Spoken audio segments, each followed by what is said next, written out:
نحمده ونصلي على رسوله الكريم اما بعد فاعوذ بالله من الشيطان الرجيم بسم الله الرحمن الرحيم رب اشرح لي صدري ويسر لي امري واحلل عقدة من لساني يفقهوا قولي۔ ہمارا آج کا موضوع ہے انسانی خدمت، صفحہ نمبر 114۔ حدیث میں آیا ہے کہ پیغمبر اسلام صلی اللہ علیہ وسلم نے فرمایا کہ جس آدمی نے کسی مسلم کے دنیا کے غموں میں سے کسی غم کو دور کیا تو اللہ اس کے قیامت کے غموں میں سے کسی غم کو دور کرے گا۔ جس نے کسی مشکل میں پھنسے ہوئے آدمی کی مشکل کو آسان کیا تو اللہ اس کی دنیا اور آخرت کی مشکل کو آسان کرے گا۔ جس نے کسی مسلم کی پردہ پوشی کی تو اللہ دنیا اور آخرت میں اس کی پردہ پوشی کرے گا، اور اللہ بندے کی مدد پر رہتا ہے جب تک بندہ اپنے بھائی کی مدد پر رہے۔ واللہ فی عون العبد ما کان العبد فی عون اخیہ، سنن ابی داؤد کتاب الادب باب فی المعونۃ للمسلم، چوتھی جلد ہے اور 288 صفحہ۔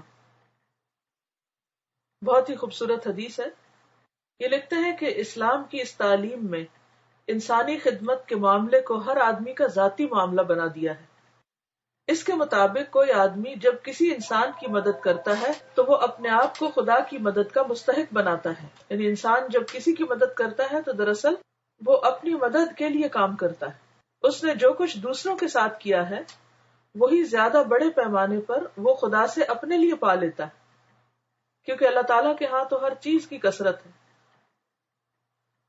ہماری صلاحیتیں، ہماری قوتیں، مال، جو بھی ہمیں ملا ہے وہ سب محدود ہے، تھوڑا ہے۔ ہم زیادہ سے زیادہ بھی کسی کو کیا دے سکتے ہیں؟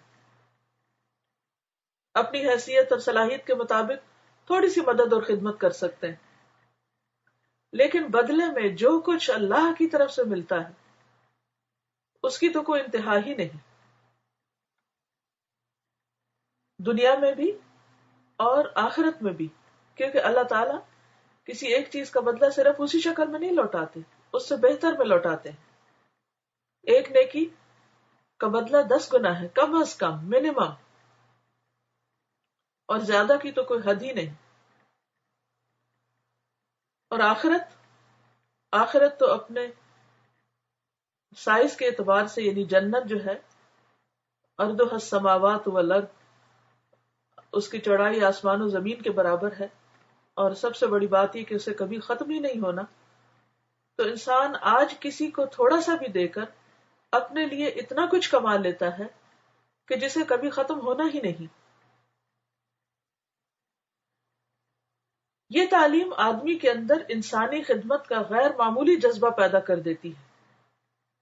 وہ جب کسی کو تکلیف میں دیکھتا ہے تو وہ محسوس کرتا ہے کہ اس کے لیے وہ قیمتی لمحہ آ گیا جبکہ وہ اس کی تکلیف کو دور کر کے اپنے آپ کو خدا کی رحمتوں کا مستحق بنا لے۔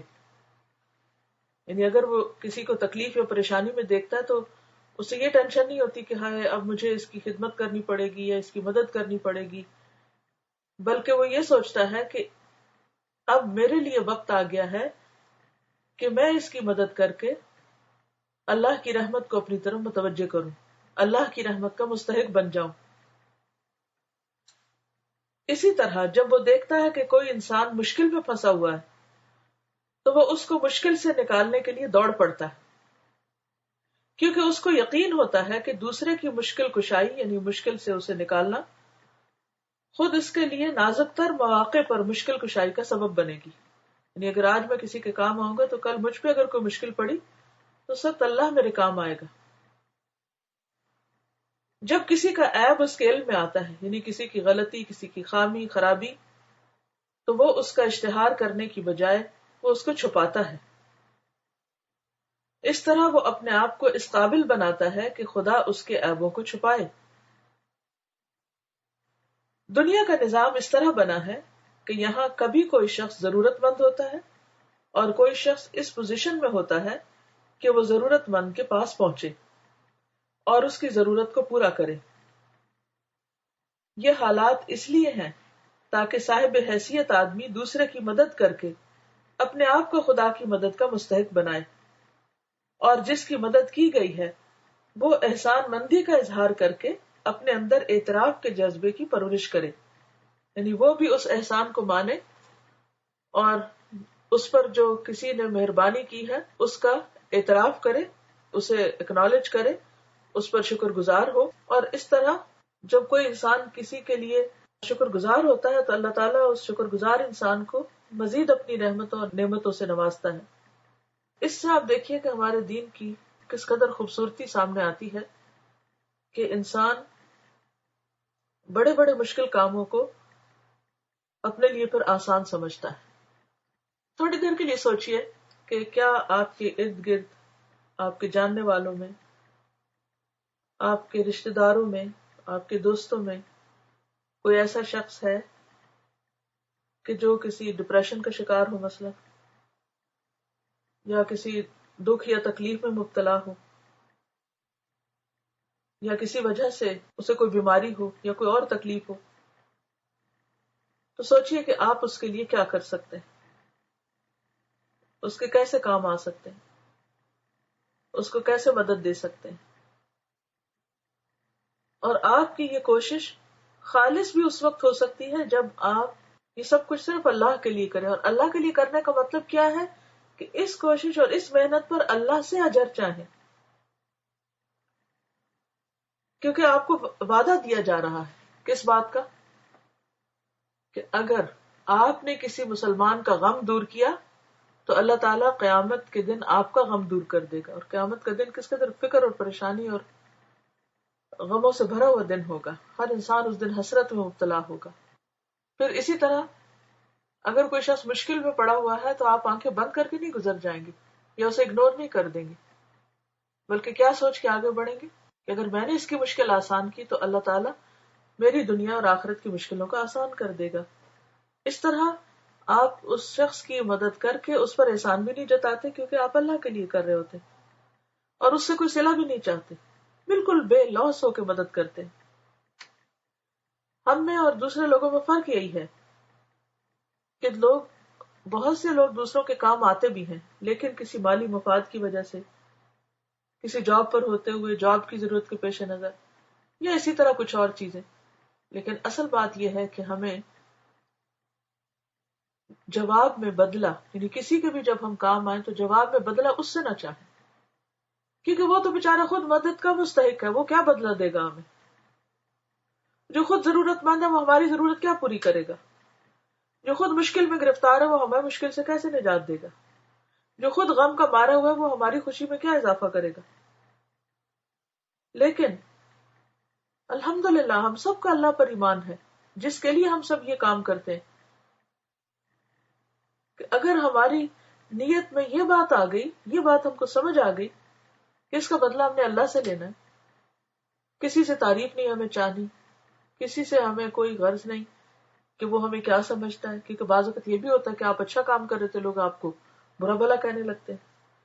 شیطان دوسروں کے دل میں آپ کے خلاف وسوسے ڈال دیتا ہے، تو اس وقت بھی آپ پریشان ہو کے پھر نیکی چھوڑنے لگتے ہیں. تو نہیں، جس کام کو آپ نے نیکی سمجھ کر کیا اس کو کرتے رہیں، نہ کسی تعریف کا انتظار کریں، نہ کسی تنقید پر پریشان اور پشیمان ہو، اور نہ ہی بندوں سے اس کا صلہ چاہیں. تو اس کا انسٹنٹ ریوارڈ آپ کو یہ ملے گا کہ آپ کے دل کے اندر ایک ایسا سکون اور خوشی آ جائے گی کہ آپ دنیا کی بڑی سے بڑی دولت خرچ کر کے آپ اس کو حاصل نہیں کر سکتے. دوسرے یہ کہ آپ کا ڈائریکٹ اللہ تعالیٰ کے ساتھ ایک کنیکشن بحال ہو جائے گا. آپ دوسروں سے بے نیاز ہو کر انسانوں سے براہ راست اللہ سے بات کریں گے کہ یا اللہ تیرا شکر ہے، میں نے یہ تیرے لیے کیا، میں اس کی جزا تجھ سے چاہتا ہوں، مجھے تو بندوں کے حوالے نہ کر، مجھے تو کسی انسان کا محتاج نہ کر، مجھے صرف اپنے خزانوں سے عطا کر. اور اگر آپ اللہ کے خزانوں کو امیجن کرنا شروع کریں تو وہ تو بے انتہا ہے، اور اسے دینے سے کوئی روک بھی نہیں سکتا. بندوں کو تو اگر بندوں کا دل چاہے بھی ہمیں کچھ دینے کو تو لوگ ان کو منع کر دیتے، مت اس کو نہ دینا کچھ. لیکن اللہ کو تو کوئی نہیں روک سکتا، تو ہر چیز پر قدرت رکھتا ہے اور دے کر اس کا ختم بھی نہیں ہوتا. بندے تو جب دیتے ہیں ختم ہو جائے تو پھر ملامت کرنے لگتے ہیں کہ دیکھو ہمیں نقصان ہو گیا اور وہ مزے کر رہا ہے. اللہ تعالیٰ کے سامنے تو ایسی کوئی چیز نہیں. لہذا بے حد ضروری ہے کہ ہم نیکی کے ایسے مواقع کو، چاہے چھوٹی چھوٹی کسی کی خدمت یا مدد یا ضرورت پوری کرنا ہو، اس کو اپنے ہاتھ سے جانے نہ دیں اور اسے دوسرے پر احسان نہ دھریں، بلکہ اس سے اللہ کی طرف، اللہ سے تعلق مضبوط کرنے کا ذریعہ بنا کر پوری طرح اللہ سے جڑ جائیں. تو انشاءاللہ اللہ جب ہمارا ولی ہوگا، دوست ہوگا، تو پھر اللہ ولی الذین آمنوا یخرجہم من الظلمات الی النور. اللہ ایمان والوں کا دوست ہے، انہیں اندھیروں سے نکال کر روشنی کی طرف لاتا ہے. تو انشاءاللہ چاہے وہ جہالت کے اندھیرے ہوں، چاہے غم کے اندھیرے ہوں یا مشکلات کے اندھیرے ہوں، جب اللہ کی حمایت اور مدد حاصل ہوگی تو ان سب سے نجات مل جائے گی. تو اللہ تعالی ہمیں عمل کی توفیق عطا فرمائے. وآخر دعوانا ان الحمد للہ رب العالمین.